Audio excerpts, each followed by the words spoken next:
ਰੰਗ ਵਿੱਚ ਰੰਗਿਆ ਹੋਇਆਂ ਨੂੰ ਜਗ ਫਿੱਕਾ ਲੱਗਦਾ ਏ।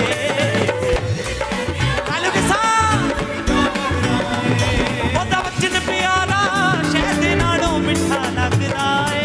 ਉਹਦਾ ਵਚਨ ਪਿਆਰਾ ਸ਼ਹਿਦ ਨਾਲੋਂ ਮਿੱਠਾ ਲੱਗਦਾ ਏ। ਉਹਦਾ ਵਚਨ ਪਿਆਰਾ ਸ਼ਹਿਦ ਨਾਲੋਂ ਮਿੱਠਾ ਲੱਗਦਾ ਏ।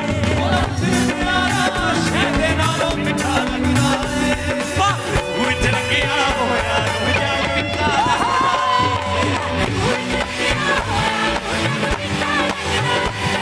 ਇਸ ਰੰਗ ਵਿੱਚ ਰੰਗਿਆ ਹੋਇਆ ਨੂੰ ਜਗ ਫਿੱਕਾ ਲੱਗਦਾ ਏ।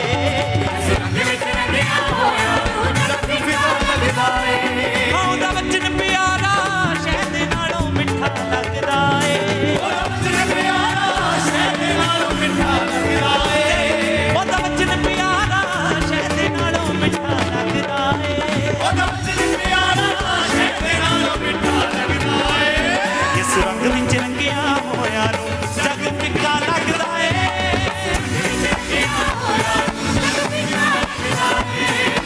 ਰੂਹ ਵਿੱਚ ਰੰਗਿਆ ਹੋਇਆ ਨੂੰ ਯਿਸੂ ਉੱਚਾ ਕਰਦਾ ਏ। ਰੂਹ ਵਿੱਚ ਰੰਗਿਆ ਹੋਇਆ ਨੂੰ ਜਗ ਫਿੱਕਾ ਲੱਗਦਾ ਏ।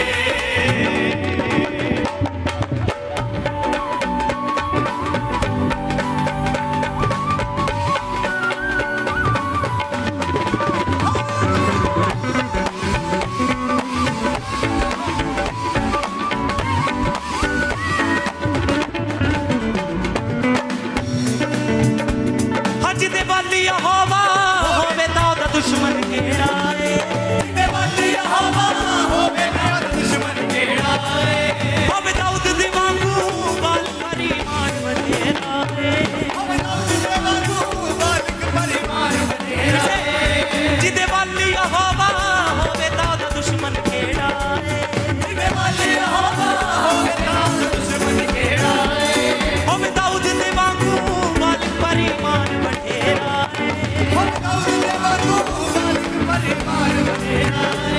ਆਉਦੇ ਮੂਹਰੇ ਖੜਾ ਗੋਲੀਅਤ ਵੀ ਆਉਦੇ ਮੂਹਰੇ ਖੜਾ ਗੋਲੀਅਤ ਵੀ ਆਉਦੇ ਮੂਹਰੇ ਖੜਾ ਗੋਲੀਅਤ ਵੀ ਆਉਦੇ ਮੂਹਰੇ ਖੜਾ ਗੋਲੀਅਤ ਵੀ ਹਮੜਾ ਨਿੱਕਾ ਲੱਗਦਾ ਏ। ਆਉਦੇ ਮੂਹਰੇ ਖੜਾ ਗੋਲੀਅਤ ਵੀ ਹਮੜਾ ਨਿੱਕਾ ਲੱਗਦਾ ਏ। ਇਸ ਰੰਗ ਵਿੱਚ ਰੰਗਿਆ ਹੋਇਆ ਨੂੰ ਜਗ ਫਿੱਕਾ ਲੱਗਦਾ ਏ। ਇਸ ਰੰਗ ਵਿੱਚ ਰੰਗਿਆ ਹੋਇਆ ਨੂੰ ਜਗ ਫਿੱਕਾ ਲੱਗਦਾ ਏ। ਉਹਦਾ ਵਚਨ ਪਿਆਰਾ ਸ਼ਹਿਦ ਨਾਲੋਂ ਮਿੱਠਾ ਲੱਗਦਾ ਏ। ਉਹਦਾ ਵਚਨ ਪਿਆਰਾ ਸ਼ਹਿਦ ਨਾਲੋਂ ਮਿੱਠਾ ਲੱਗਦਾ ਏ। ਉਹਦਾ ਨਾਮ ਪਿਆਰਾ ਸ਼ਹਿਦ ਨਾਲੋਂ ਮਿੱਠਾ ਲੱਗਦਾ ਏ।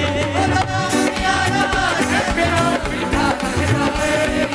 ਰੂਹ ਵਿੱਚ ਰੰਗਿਆ ਹੋਇਆ ਨੂੰ ਜਗ ਫਿੱਕਾ ਲੱਗਦਾ ਏ। ਇਸ ਰੰਗ ਵਿੱਚ ਰੰਗਿਆ ਹੋਇਆ ਨੂੰ ਜਗ ਫਿੱਕਾ ਲੱਗਦਾ ਏ।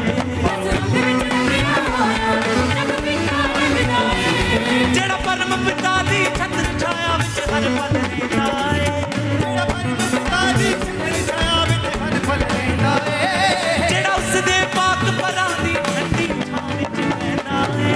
ਜਿਹੜਾ ਉਸਦੇ ਪਾਕ ਪਰਾਂ ਦੀ ਠੰਡੀ ਛਾਂ ਵਿੱਚ ਰਹਿੰਦਾ ਏ। ਉਹਦੇ ਮੱਥੇ ਦਾ ਬਦਨਾਮੀ ਦਾ ਕੋਈ ਟਿਕਾ ਲੱਗਦਾ ਏ।